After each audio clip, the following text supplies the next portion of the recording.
The one thing I am so happy I failed at is fostering my cat Franklin, and now he's my buddy for life, my little foster fail. And now these little friends also just found a forever home. I promise it's not at my house, but Franklin might need a new friend. I'm gonna think about it because New Day Northwest starts right now.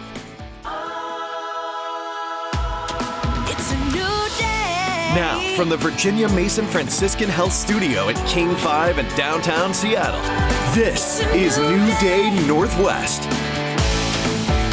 Good morning, welcome to New Day. I'm Kelly Hansen. I hope you're feeling strong and empowered this morning, just like the main character, Emily Empowered, in a new sweet children's book by a local author who I'll be talking to a little later in the show. As you know, I love positivity. Inspirational quotes are my jam, and I think they have a role in encouraging people and just inspiring us. And so I wanted to get Rebecca here to chat about this because neither one of us would be who we are today without the empowerment that we've had from everyone in our lives leading up to this point. So what does empowerment mean to you, Rebecca? I know when we were talking about this, it took me a little bit to wrap my head around it because I kind of feel like empowerment is a feeling that I've never really put into words. But I think the short of it is having that confidence to be able to go for it, to make decisions, and then to know that you're going to be able to overcome challenges when they come. Absolutely. Do you have anything to add to that? Yeah, it's like pursuing your dreams, taking risks. And when I think about having a healthy support system and who kind of stands out to me, it's always my parents. I don't know about you if you have anyone in particular. Yeah, but they, definitely parents. They always made me feel like I could do anything. They never deterred me. As soon as I wanted to get into the broadcast journalism field, they weren't like, well, I don't know. Out-of-state college. Yeah. That's true for both of us as well. Yes. Yeah. What are some of the other ways you think that they kind of helped build that empowerment for you? I honestly think just through their own actions. Yeah.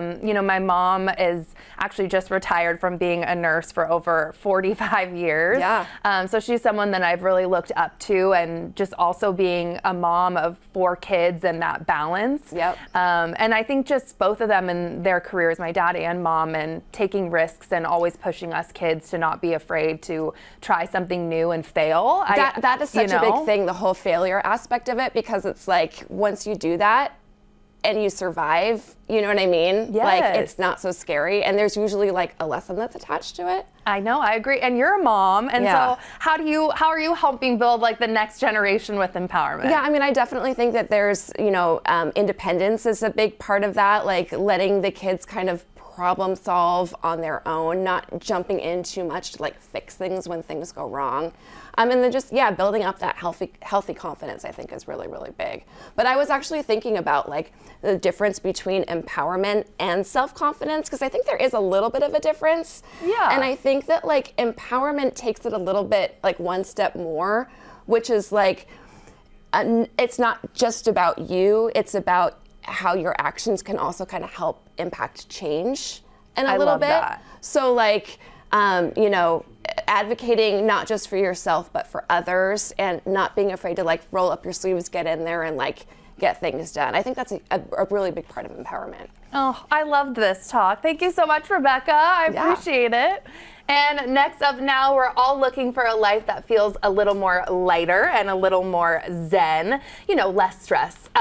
Cluttered, unorganized house can make you feel just the opposite. So that's where cue my first guest, professional organizer Kayleen Kelly, is here to share her 4-step decluttering process. Welcome, welcome. Thank you. I'm excited to be here. Thank you for being here. So I always feel like decluttering is one of those things that I start and then I'm like, squirrel. Does that happen? Is that normal? Yes, totally common, and that's why it's really important to have a game plan when you go in to declutter and organize, and following a method. That's how you can stay on track and actually see results. Ooh, okay. And you're going to show us a 4-step method for decluttering.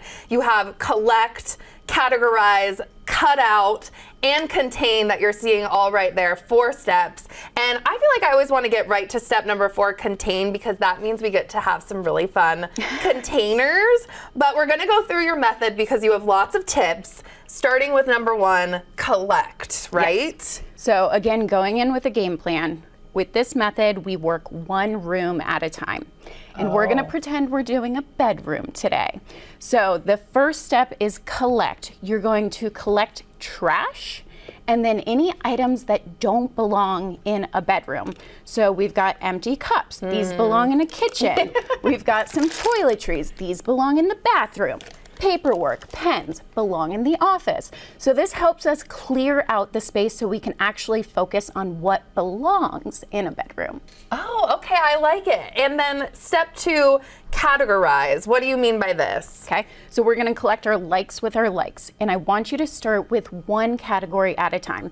So here we have all of our t-shirts. Another category would be jeans or dresses, socks. Try to keep it really general. So we have all of our t-shirts, and this is really important because this prepares you for step 3, which is cut out. We'll get there. Okay. But it prepares you for the decluttering decisions. When you're able to actually see everything you have, how many black t-shirts, how many your t-shirts inventory. in general. You're taking stock of your inventory. You know how much you have, so that's going to help you make informed choices and build your confidence in decluttering. Yeah, and I like that we're starting with one category, like you said, because I think that's my problem. It might be for other people at home where I have jeans over here and shirts, so focusing on one category is very smart. Okay, next up, step 3, cut out. Yes. I imagine this is a hard step for a lot of people. It is, but there are techniques that can make it easier. So when it comes to decluttering, you're going to do step 3, cut out. This is where you're going to make a decision on each item. It's either a yes, you keep it, or no, it goes. Try to make a decision within 3 seconds. If you hesitate, it's an automatic keep.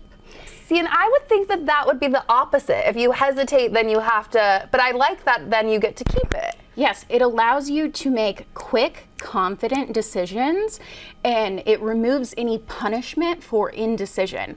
A lot of people are scared to declutter because they don't trust their judgment. They go in and they're, should I keep it, should I not? Trying to make a decision, my 3-second rule, trying to make a decision within 3 seconds from your gut, it gets you out of your head so you can make just quick decisions, but there's no punishment if you can't decide. So this keeps you building that momentum and seeing results. And what if it doesn't fit, but it could? So we want to build a wardrobe that fits us where we are in our current season. However, if you have clothing that doesn't fit right now, but it may fit in the future, realistically, I call that a goal wardrobe. And we want to set a boundary and limit that goal wardrobe to about 10% of your closet. So you want to be selective. Again, the priority is creating a closet that really you walk into and you go, oh, this is great. I can wear this to you right now. right now. Yeah. Exactly. So we just want to set some boundaries on that and limit that to about 10%. Is that the same, it all fits in that category with things that you want to sell? Because sometimes it's like, okay, I can go to Goodwill, I have a ton of stuff that I want, but there might be some pieces that don't fit anymore and you really splurged on it and you want to maybe sell. This one can be hard. It can be a big roadblock to actually making decisions. Selling, that is a full-time job. It really is. There's a lot of time and energy that goes into it. So again, you want to be really selective.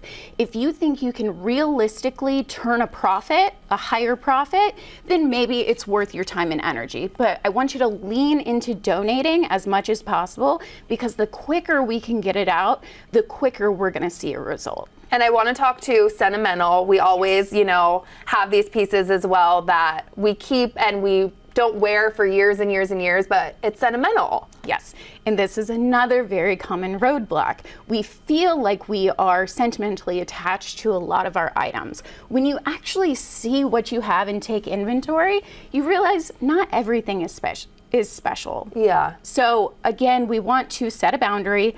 Try to leave your sentimental items to about 10% of your wardrobe. Okay, fair enough. And your step 4 is contain. It looks so beautiful down here. So what do you mean by this step? Yeah, so once you've gone through and you've decluttered all of your categories, you're ready to go into step 4, contain. That is creating a layout within the storage you have.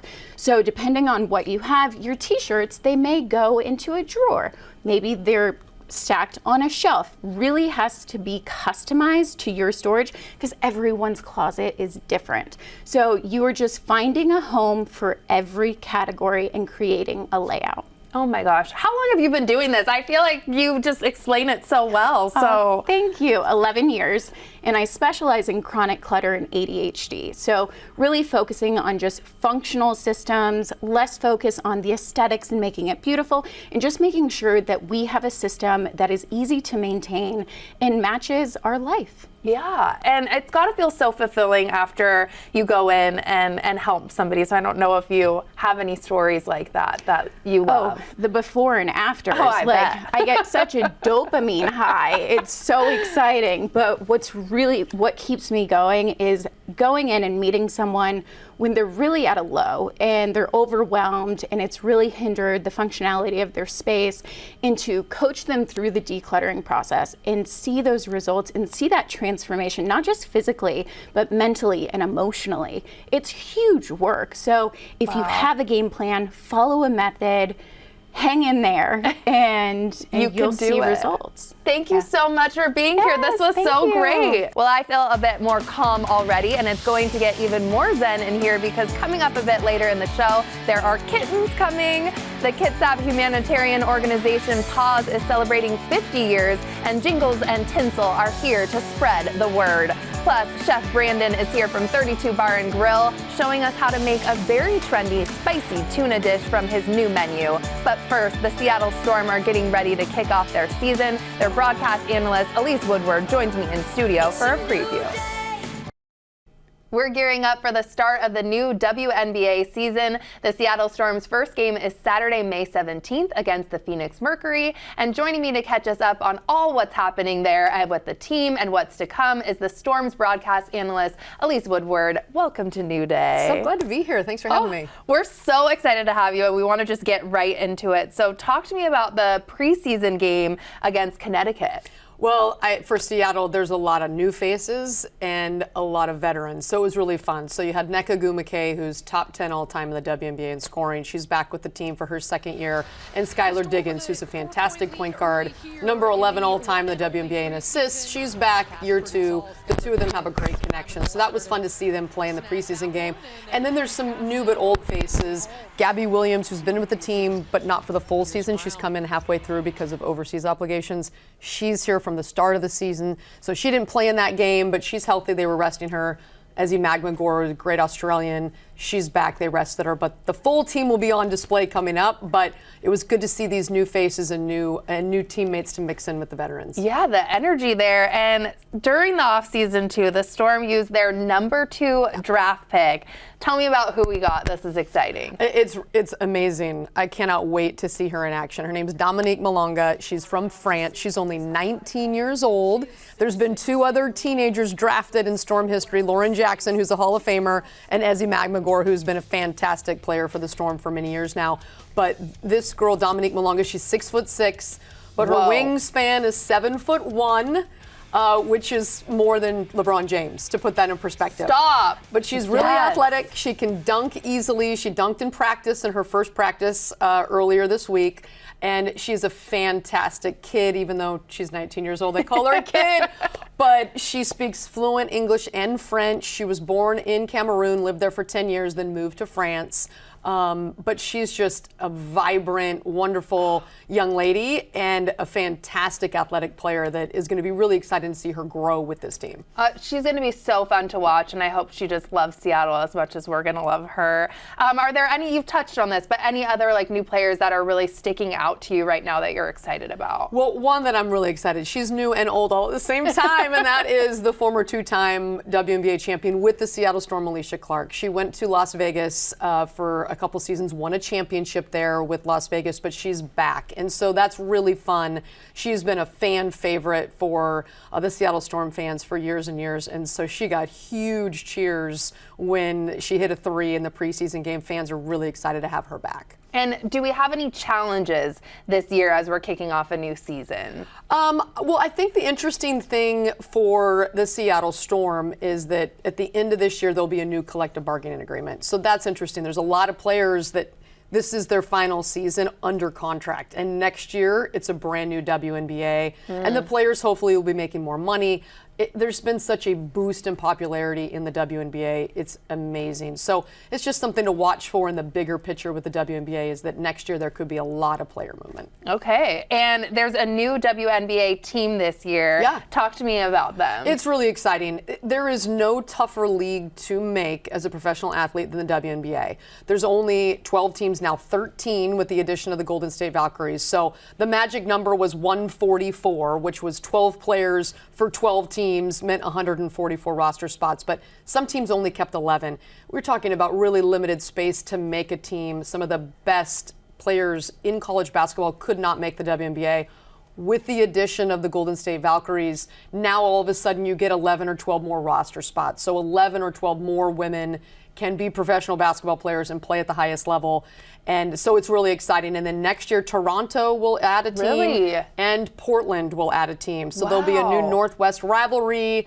Years and years and years ago, for a few years, Portland had a team called the Fire. So it's exciting to see with the growth that people want to come into the NBA or WNBA and create more opportunities and more rivalries. Incredible. And I want to quickly get through too. We have some theme nights. May 23rd is the home opener against the Phoenix Mercury. Amazing. The home opener. There was over 7,100 fans for the preseason game, which didn't count. The home opener is going to be hype. So if you haven't got your tickets yet, you better go. Get it. It's going to be so fun. And May 30th is the Storm's annual toy drive benefiting the Seattle children. Yes, and Alicia Clark was really active with that before she left. She's back to really be a catalyst for the toy drive, so that's going to be amazing. Oh my gosh. And then two more. We have Pride Night on June 27th, and then August 1st is Kicks for Equality and Sneaker Ball. So amazing. So much to look forward to. Thank you so much for being here. Of course. I'm absolutely want to see a game this season. Well, This is it's so going to awesome. be exciting. Their number 2 overall draft pick can dunk easily. We don't know when it's going to happen, but That that's sold going to me. be historical. Nobody in Storm franchise history has dunked before.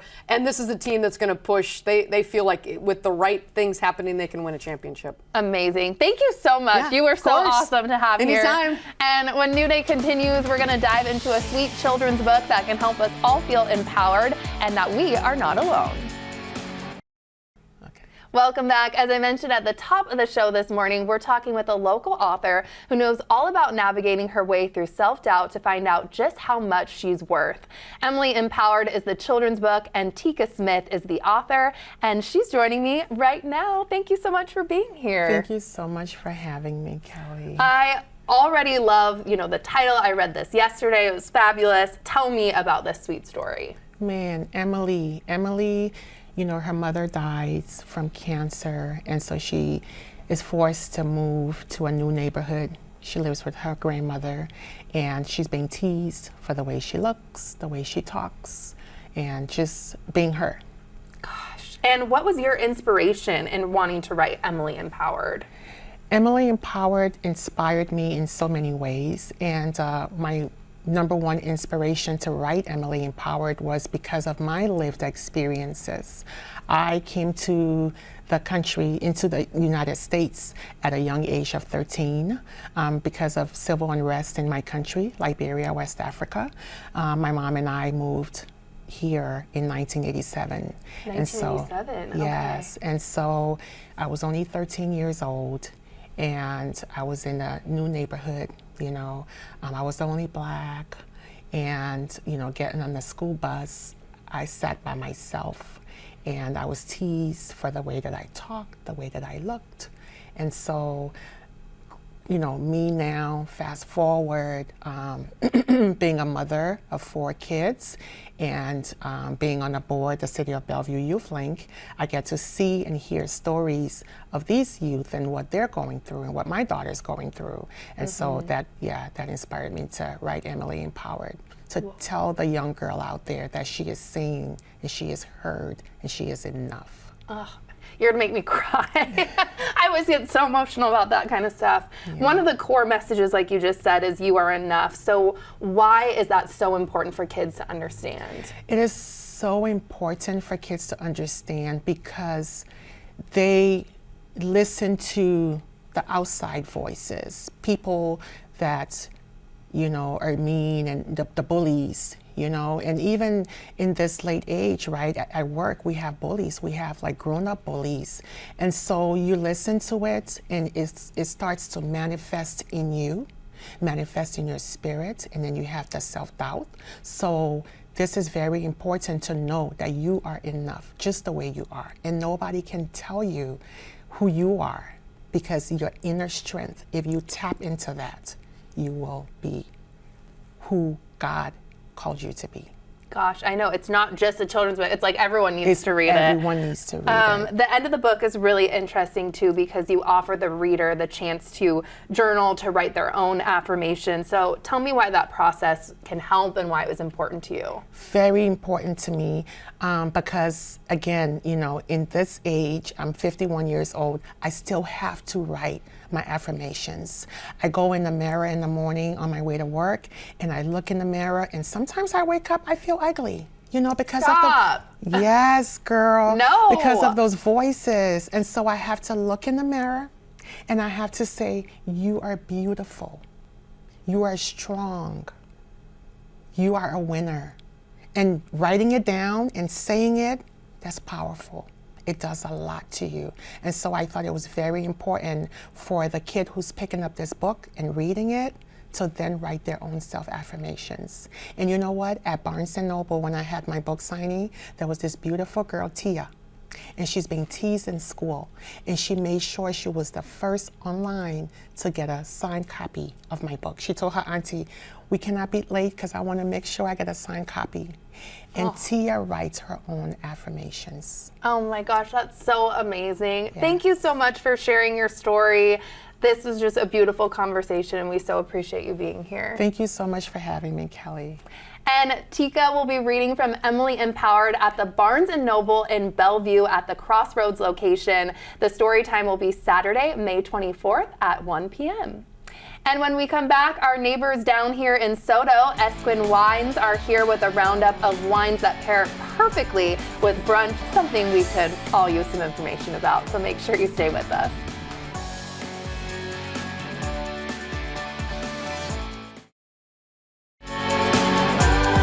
It's a new day. Welcome back. Every Friday and Sunday, folks are lining up for cake in Seattle's Ballard neighborhood. Evening St. Brian explains.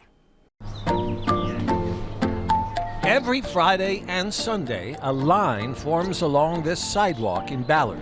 I'm here for cake. I'm here for cake. I came here on Sunday at about 11:30 and they were all sold out. So I figured today I'm going to be first in line. These people aren't waiting for a bakery to open its doors. They're waiting for this. My name is Nicole Conley. I own Butter Half Cakes, and I operate the Micro Bakery, which is a self-serve cake smart fridge. Built on a wagon frame and painted pink, Nicole's cake vending machine serves joy by the slice. Thank you. Here's some of my slices. There's that chocolate Nutella one. This one is chocolate sponge with hazelnut praline buttercream and Nutella. Here's my olive oil and brown butter. This week I have a vegan option, vanilla sponge with lemon gelée and blueberry buttercream. There are whole cakes too, all of it baked and decorated by Nicole. All of it worth waiting in line. Last weekend we sold out in under 30 minutes, so the excitement is definitely real. At 11 a.m. sharp, cake fans make their way to the cake coop with their phones out. They scan the QR code, choose their slice, pay the price, and the door unlocks automatically. Each purchase, a small celebration. Hazelnut. So excited.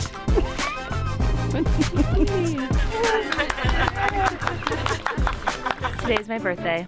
I'm very excited to treat myself with some cake with my friend. All right. Normalize getting a cake for yourself on a Friday afternoon. The cake vending machine also has a sweet side effect. One of my favorite things about this is just embracing the community aspect, getting all the neighbors out, folks are chatting, everyone's excited because they leave with a piece of cake. Yay! Yeah. Food is love in the house we grew up in. And it's just such a neat sense of community, and I love the idea. And to be clear, I love cake. All right. One of each of the three? Yep. All of the cake sells out before 11:30, but another community of cake lovers will line up here again, as long as Nicole keeps stocking her magic fridge. That's a really nice cake. Thank you for this. Yum, I need to check that out. And now, brunch is one of our favorite meals around here, but sometimes going out to a crowded weekend brunch can be a lot.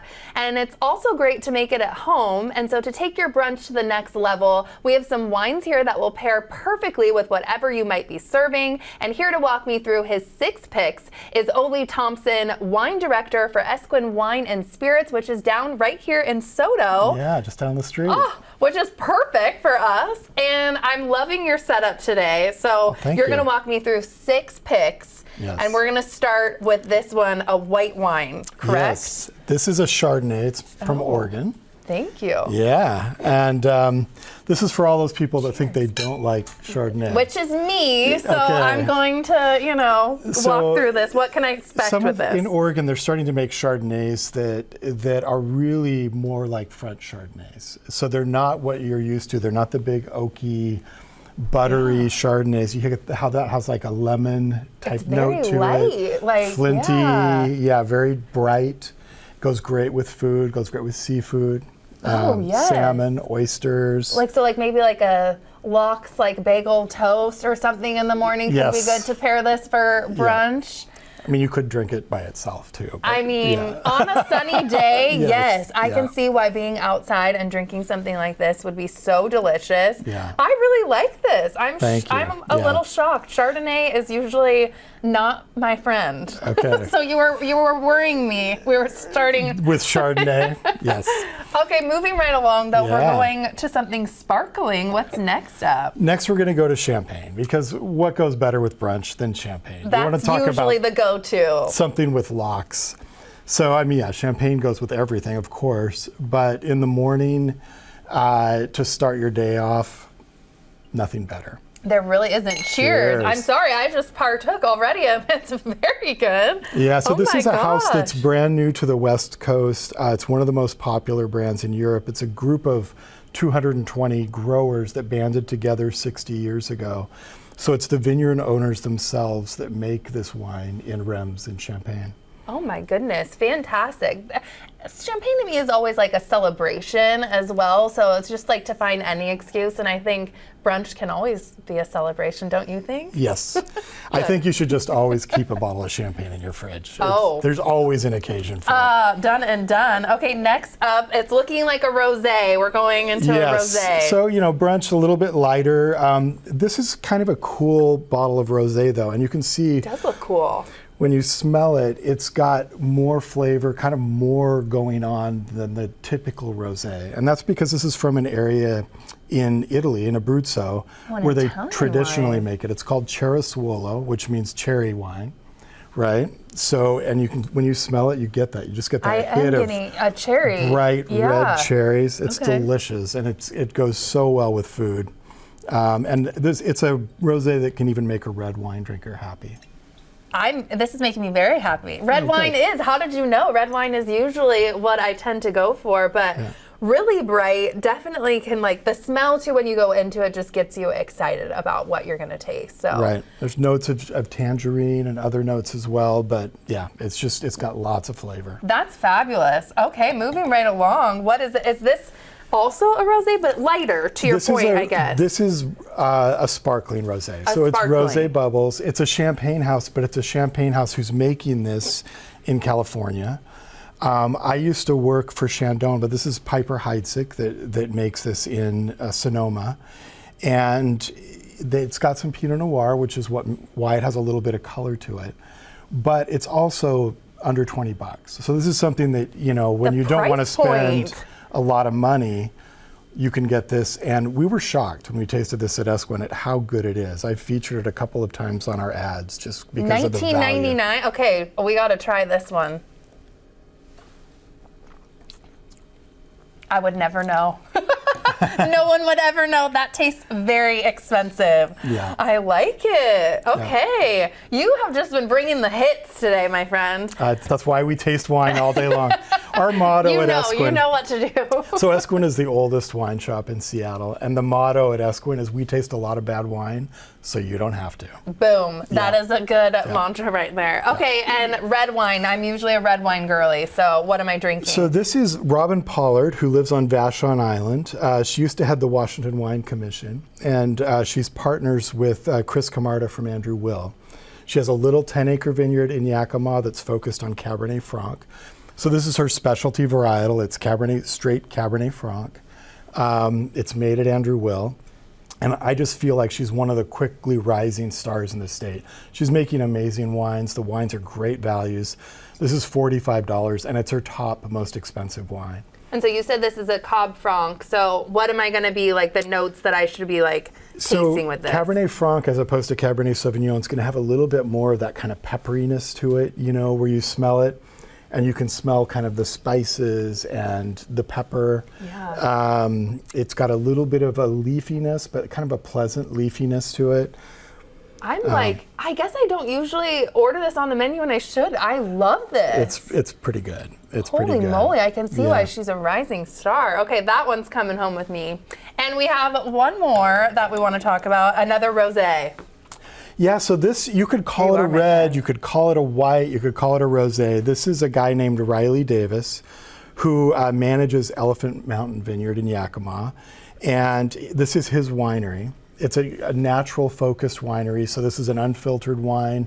It's a co-ferment, so he makes it with 50% Grenache, a red grape, and then 50% Picpoul, a white grape, and then lets them ferment together. So you end up with a wine that's kind of rosé colored, but has the flavors of the Grenache, has the bright acidity of the Picpoul.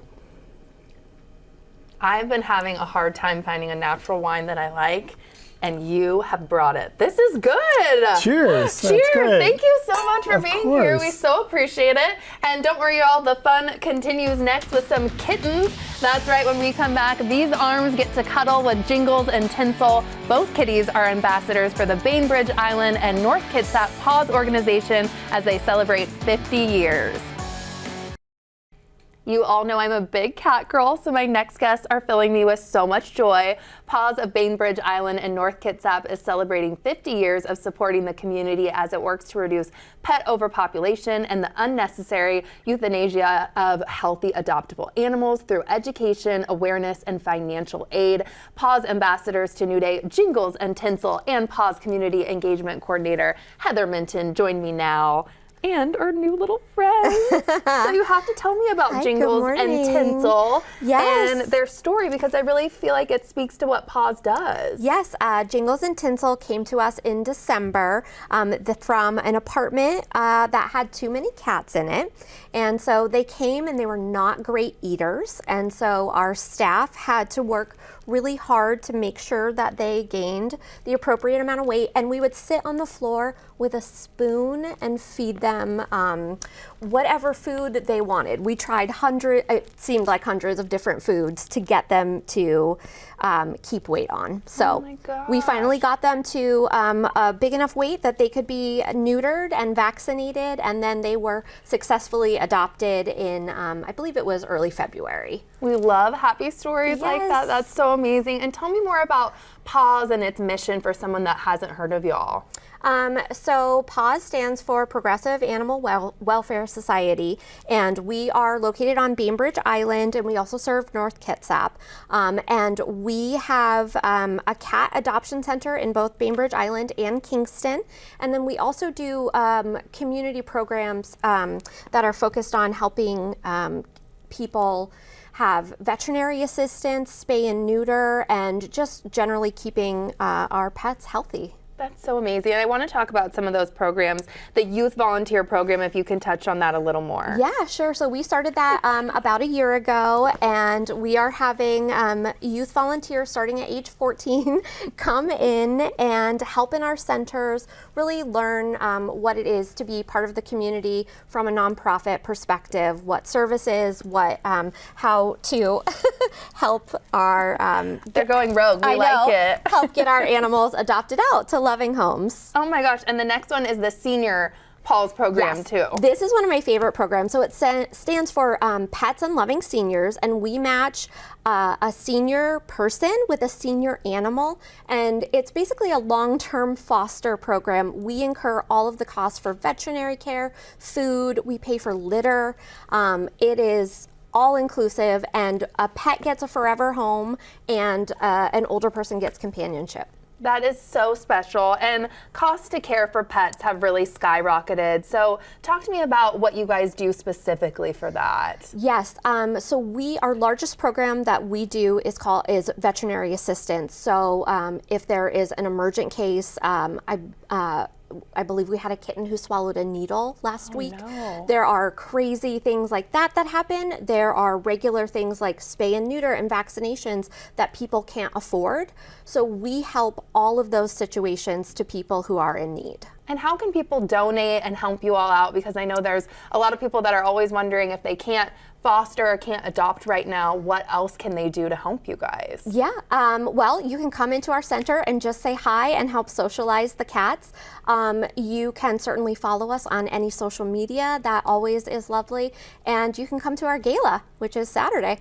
Hey, we love that. What do you love about working with Paws too? I mean, my gosh. Goodness, you get to work with fun cats and animals and dogs and everyone else. Yes, it is really wonderful. I will say, I know, this definitely is very joyful having It's very joyful. having cats. Oh, there they go. Studio cats, they're gone. I have treats too. Where do they go? I know. But I think our team is so dedicated to animal welfare and to keeping our community really healthy and happy. And it is a really big mission of Paws to keep everybody safe and in their home. The meows are precious. Yeah, and helping decorate back there. I know. That one's tinsel, right? That's it looks tinsel, like my yes. foster fail, Franklin, so it's really melting my heart. But I'm glad that they both have their forever homes. They Otherwise, do, yes. they might have come home with me. Thank you so much for being here. Yeah, thank you. And thank you to Jingles and Tinsel. The Pet Gala and auction to celebrate 50 years of Paws is happening this Saturday, like we just said, May 10th, from 5:30 to 9 p.m. at the beautiful Kiana Lodge in Paulsbo. Here are just a few of the gala ambassadors. I mean, come on, how can you resist? You can find a ticket online on their website. And after the break, we're in the kitchen with Chef Brandon, who's cooking up delicious and healthy meals for the Seattle Kraken, so stay with us. New Day Northwest is back now from the Safeway Kitchen. New Day loves a hot food trend, so when we learned spicy tuna with crispy rice has launched on the new menu at 32 Bar and Grill, we knew we had to bring back executive chef Brandon Cathy. Brandon doesn't just feed hungry visitors at the Kraken Community Iceplex, he also feeds the Kraken players during practice and on game days. Welcome back to the show, Chef. Thanks for being here. Thank you. Good morning. Yay! Okay, so this is a very popular recipe that I've seen on TikTok and Instagram. Why do you love making this particular dish? It's really the texture. You've got this nice crispy rice that's got a little bit of vinegar in it, and then this soft tuna and a little bit of crunch from like the jalapeno and the green onion. So it's got spicy, it's got a little bit of sour, it's got everything. Yeah. Oh my gosh, and now it's on the menu, It's right? on the menu, yeah. Okay, you're gonna show me how to make it today, so how do we get started? So we've got a pan here, cast iron. We use a deep fryer in the restaurant, of course, but if you're doing this at home, the best way is kind of with this cast iron, and you make the rice, which is just sushi rice. Okay. And then once the sushi rice is done, you take it and you mix it with vinegar, like a seasoned vinegar, just like you would sushi rice. And then you put it down into a sheet pan and you cover it a little bit. Yeah. So that the steam doesn't evaporate away from it. You let it cool down and then you cut it into these little rectangles. and we're frying them right now in avocado oil. And why avocado oil too? Like, can you pick any oil you like, or is this your fave? So this is great for high temp cooking, anything up to like 500 degrees. Makes sense. Avocado oil has a great flash point, which means it's really, really high. If we're gonna be doing something for the players, we have to use these really nice fats. We can't be using a canola oil or seed oil. So for the most part, whenever we cook for the players, it's always a really healthy oil like avocado oil or coconut oil or something like that.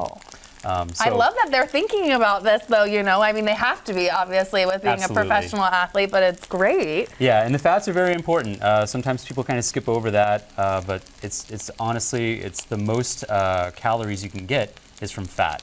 So your energy is coming from that, more so than the protein or the carbohydrates. So. And you're right. I know. I feel like a lot of us are scared of looking at the fats on that. Yeah, so exactly. You put it in, obviously, high heat. Avocado oil that cooks careful, it's about. popping. I know, like I'm like I don't want to get sprayed with what's happening there, and that's a couple minutes. You said, right? Yeah, it's going to be a couple minutes on each side. We'll flip it over until we get a nice color on it. It depends on what temperature it is. 350 is usually the best temperature for frying, just because it gets it nice and even. And okay, and then what's this? So this is ahi tuna. The main event. This is ahi tuna #1 grade. So this is some of the best ahi tuna that you can get. Again, we get it because if the players are there and they're eating something, then we got to make sure we give them the best. So this is one of the things that we like to feed them, and nice and fresh, obviously too. Yeah. Oh my this is gosh. great tuna. So we Okay. start with some ahi tuna. And then we throw in a little bit of mayonnaise. Again, for the players, we like to use mayonnaise that is made with avocado oil. We have a great supplier that we use. Fabulous. So a little bit of mayonnaise. Okay. We've got Sriracha, bringing some the sriracha. heat. Yes. Hold on, I gotta do some surgery on the I bottle know, it's here. brand new. Yeah, right. All right. And then it's almost like a sriracha, like mayo situation. Exactly. Okay. Exactly. Yeah. So a little bit of sriracha. Okay. Yum. Soy sauce. Okay. So this is gonna give it some salt, that like kind of saltiness, salinity. All right, let's go. Do you want me to be mixing this around too? Should I be? Yeah, go ahead, give it a little Okay, mix. give it a little mix. Your sous chef over here. There you go. Lots going on. All Okay, right, what so else now goes we in? have some sesame oil. Sesame oil. So a little sesame oil. Just a dash. Just a dash. We've got some rice wine vinegar mixed with a little bit of tamari. Oh, There we interesting. go. And then this is a spice blend called togarashi. I've never heard of that. Togarashi is a Japanese spice blend. It's got a lot of chili pepper in it. So a lot of chili powder, sesame seeds, and some seaweed. But this is what makes it spicy. So even more so than the sriracha. Well, because Yeah. I guess it's mixed with the mayo and the stuff. Very sriracha kind of flavorful. has like a sweetness to it. Oh, Like it's a little bit sweeter of a hot sauce. I love spice, so Yeah. here we come. Yeah, there we go. Oh, wow. Okay, you're not shy with that. Mixing that in.